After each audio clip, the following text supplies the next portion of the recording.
Attention, c'est parti. Et donc, la parole est à vous. Merci. Merci beaucoup. Vas-y, Estelle. Alors, je partage peut-être d'abord notre diaporama. Oui. Est-ce que vous le voyez? Oui. Oui. Voilà, alors merci pour cette invitation. Donc, moi, je suis docteur en études. Non, il faudrait le mettre en fait comment on peut appeler ça?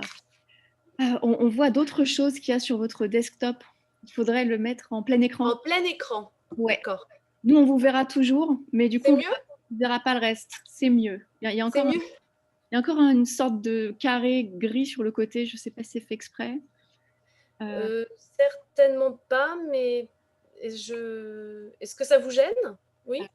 On voit pas la, on voit pas. On voit pas une partie en fait du PowerPoint. Ah ah. Comment faire? Tu n'as pas l'écran, toi? T'as pas le carré, toi, sur ton écran? Ben non, je vois pas en fait ce que je peux. Non, je l'ai pas sur mon écran. C'est pour ça que j'ai du mal à le faire disparaître. Mais à ce moment-là, écoute, Fatia, peut-être que Oui, tu vas-y, peux je vais partager. Ouais, essaye de voir si tu peux partager ton. Ça marchera peut-être mieux. Alors pour faire ça, il faut d'abord que Estelle voilà, arrête de partager son écran. Ouais, alors je le fais tout de suite. Hop. Alors, pour départager l'écran. Hop, hop, hop, hop. Comment ça se passe? En haut, normalement. Pause share, peut-être, c'est ça? Oui. C'est bon? Non, on l'a toujours. Vous l'avez toujours? Alors, comment je fais pour départager l'écran? Je peux pas en plus, je ne peux pas le forcer. Vous ne pouvez pas le forcer. Stop share, peut-être, ça doit être ça. Peut-être, oui. Oui, voilà. Pardon. On va y arriver. Autant pour moi. Alors, je te laisse, Fatia. Oui.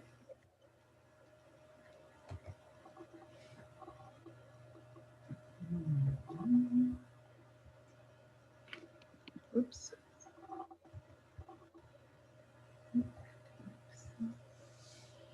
Voilà. Mais pendant ce temps-là, j'en profite pour me présenter. Donc, moi, je suis docteur en études latines et donc j'enseigne les langues anciennes et les humanités numériques à l'Université de Poitiers. Et je dirige aussi le département d'informatique à l'UFR Lettres et Langues. Sinon, je prépare actuellement l'édition numérique des fragments des Atellanes, c'est donc du théâtre latin. Voilà. Alors là, si vous voyez le diaporama, vous allez voir que donc, la question qu'on s'est posée concerne vraiment la question de l'autonomie dans l'enseignement des humanités numériques. Et on va vous présenter tout simplement ce qu'on a mis en place dans le cadre de notre licence de la première année jusqu'en troisième année, en prenant les exemples concrets des projets qu'on a menés avec nos étudiants pour les mener vers plus d'autonomie. Voilà. Alors, les chercheurs qui se sont intéressés à la question de l'autonomie à l'université font le constat, c'est le cas de Marie David dans un article publié en 2016, d'une, je cite, injonction contradictoire à l'autonomie. Et effectivement, elle constate que, alors son étude porte sur un public de L1, que finalement, alors qu'on ne cesse de parler d'autonomie, les étudiants sont très encadrés, en tous les cas, dans l'enquête qu'elle a menée, ça apparaissait clairement, et elle se demandait justement, quelle marge de manœuvre il restait encore aux étudiants.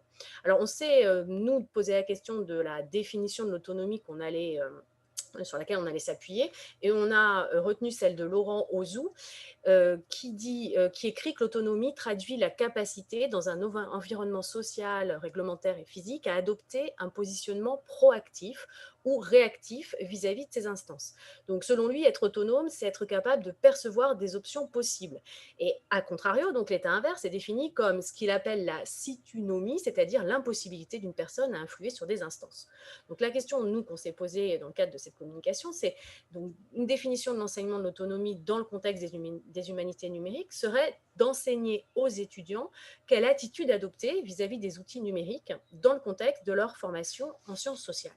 Et le constat, là, qui part cette fois-ci de notre expérience, a été que les obstacles qu'il fallait franchir, c'est donc de permettre aux étudiants de s'affranchir de l'emprise logicielle. Alors, qu'est-ce qu'on entendait par là? On a constaté, surtout auprès d'un public d'étudiants de première et de deuxième année, une forme de peur ou de réticence de la part des étudiants face aux nouvelles applications.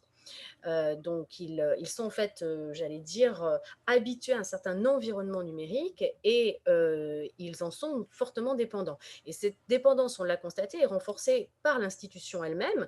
Pour prendre l'exemple de l'Université de Poitiers, elle a passé un accord avec des contrats avec Microsoft. Et donc, en réalité, tout le monde Microsoft est imposé, fait partie d'un environnement qui est dans lequel ils sont entièrement dépendants. Et puis la deuxième peut-être source de dépendance, c'est la dépendance au cloud, tout simplement, parce qu'on se rend compte que de plus en plus d'étudiants disposent d'un ordinateur où la plupart des applications, et donc la plupart de leurs données, ne sont plus sur leur ordinateur, mais dans le cloud. Donc quand on essaye de se demander comment apporter de l'autonomie aux étudiants, la question qu'on est obligé de se poser, c'est de se dire qu'il faut qu'ils reprennent la main sur leurs données et leur environnement numérique. Et c'est ce qu'on a essayé de mettre en place tout au long de la formation en licence. Et donc, vous allez le voir, on va essayer, en tous les cas, je passe la main maintenant à Fatia qui va vous expliquer comment on a organisé nos enseignements. Oui, donc bonjour à tous. Donc, moi, je suis Fatia Edman, je suis professeure en études hispaniques et j'interviens dans de nombreuses actions, projets et recherches scientifiques autour des humanités numériques. Et je suis ravie de revenir dans ce séminaire puisque nous y avions participé il y a 2 ans avec la présentation de ce qu'était justement ce projet dans le contexte d'un renouvellement de projet de maquette et d'introduction de la certification PIX en licence. Donc, depuis ce matin, de nombreuses communications ont concerné le niveau master et on parle assez peu de ce qui se fait en licence et aussi de comment introduire les humanités numériques dans le cadre des licences. Alors, l'offre de formation, ou plutôt l'architecture de la licence telle qu'elle a été prévue à l'occasion du renouvellement des maquettes il y a 2 ans, a apporté une innovation qui était l'apparition d'une UE6 transversale à toute l'université autour de la culture numérique et de la recherche documentaire. Et donc, c'est dans cette UE6 que devaient être préparés les étudiants à la certification PIX, sachant que la certification PIX fonctionne a priori comme les certifications en langue. Donc, ça se prépare en autonomie et les étudiants se rendent dans un centre agréé pour pouvoir passer leur certification. Donc, l'université de Poitiers ainsi que d'autres universités du pays et centres agréés, ils font partie depuis le début du projet PIX. Et donc, les enseignements et les contenus disciplinaires, sans être totalement orientés PIX, devaient permettre aux étudiants de pouvoir passer la certification.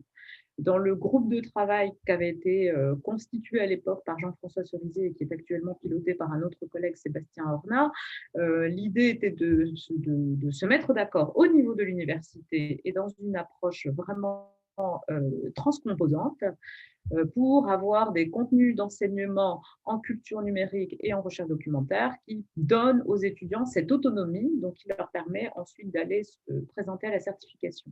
L'autre originalité de la maquette, c'est que cette UE6 était présentée en L1 et en L2, mais qu'en L3, l'UE6 disparaît pour donner la place à une UE où l'informatique est appliquée aux disciplinaires. Et donc, c'est au S5, donc en 3e année, que nous avons travaillé au sein de la faculté et avec les collègues d'accord pour participer à cette UE5 pour essayer de construire là l'informatique appliquée du coup aux sciences humaines et donc les humanités numériques. Alors, on y reviendra à la fin de la communication dans le cadre du dialogue, mais voici à peu près les résultats de la toute première certification PIX. Et nos étudiants se sont présentés l'année dernière. On les a invités à se certifier sur un maximum de domaines de compétences, mais on leur a donné la priorité à 5. On a donné la priorité à 5 domaines de compétences et donc ces résultats sont ceux des étudiants de plusieurs facultés. Lettres et langues, comme vous pouvez le voir là. SHA, c'est donc sciences humaines, parce qu'à l'université, lettres et langues et sciences humaines sont deux composantes différentes, et droit. Et globalement, vous voyez qu'il s'agit de 4 FSS, c'est sciences du sport. On a plusieurs composantes différentes, néanmoins, les résultats sont à peu près comparables. Les étudiants ont eu un score moyen entre 350 et 640 pics, sachant que la moyenne PIX est à 1024. On en reparlera à la fin de la conversation, de la communication. Alors, voici donc la façon dont on a pensé la première année. Donc, le programme était destiné à éviter, pour reprendre la terminologie qu'on vous a présentée tout à l'heure, la situonomie, c'est-à-dire la passivité face aux outils numériques. Et donc, au premier semestre de la licence, notre objectif a été de donner aux étudiants une culture numérique. Donc, l'idée, c'était vraiment de leur permettre de reprendre en main leur environnement informatique afin de ne plus être des utilisateurs, on va dire, naïfs, voire captifs, d'un système perçu comme une boîte noire en réalité. Et on est donc parti en fait d'une histoire de l'informatique parce qu'il nous semblait important finalement de connaître l'informatique d'hier pour mieux comprendre celle d'aujourd'hui. Alors, par exemple, on leur explique comment l'ordinateur a fini par être utilisé pour saisir du texte, et à partir de là, on aborde des questions d'encodage. Et le cours donc se termine par la question de la protection des données. Et là encore, la mise en contexte, la mise en contexte historique est utile, puisque finalement cette question des libertés informatiques n'est pas récente. On leur rappelle l'histoire du scandale Safari en 1974, qui a donné naissance à la création de la CNIL, etc., et puis l'apparition de l'open source. Donc en réalité, la possibilité, enfin ce qu'on cherche à faire, c'est remettre en contexte l'informatique d'aujourd'hui, en la replaçant dans cette dimension historique. Alors, le cours du second semestre est centré autour des données, quant à lui. Donc, la question qu'on se pose, c'est vraiment quel format pour mettre en forme les données et comment les manipuler. Alors, le cours sur les formats fait apparaître très vite que les étudiants sont très dépendants, non, on est toujours sur le cours de première année, sont tout à fait dépendants des automatismes prévus par leur système. Donc, en fait, ils n'anticipent absolument pas ce qu'ils font. En fait, ils ont une espèce de double-clic réflexe sur toutes leurs pratiques, et la plupart d'entre eux, par exemple, ne font pas la différence entre un document au format docx, ODT, TXT, tout ça pour eux est totalement, ne fait pas du tout partie de leur perception. Donc, le cours se termine par une introduction à Bash, et en fait, l'objectif, c'était de leur montrer qu'il existe une autre interface de communication que l'interface graphique, et c'est l'occasion pour nous de leur présenter quelques commandes simples de chaînage, et par exemple, et de redirection, et puis d'aborder une notion qu'ils ne maîtrisent pas du tout, c'est la notion, par exemple, de chemin d'accès. Donc, en réalité, vraiment, l'objectif autonomie, si je puis dire, c'est de remettre en question des pratiques qui sont jusque-là totalement intuitives pour les mener progressivement vers une forme d'autonomie, en tous les cas, une forme de connaissance la plus raisonnée possible de leurs pratiques et de leur environnement numérique. Ça, c'est pour la première année. Alors, en effet, en deuxième année, le cours repose cette fois-ci sur 3 éléments. Donc, un langage de balisage léger, c'est vraiment l'objectif de se former un nouveau savoir pour structurer du texte et l'exporter dans n'importe quel format. Donc, c'est l'idée de leur montrer qu'à partir d'une seule saisie, ils peuvent travailler sur plusieurs exports, et on choisit le Markdown qui est extrêmement intuitif. C'est important parce qu'on s'adresse à des étudiants qui n'ont aucune notion du balisage. Pour eux, c'est la seule façon de saisir du texte, c'est le traitement de texte. Donc, c'est une façon d'introduire un savoir nouveau. Le deuxième élément sur lequel repose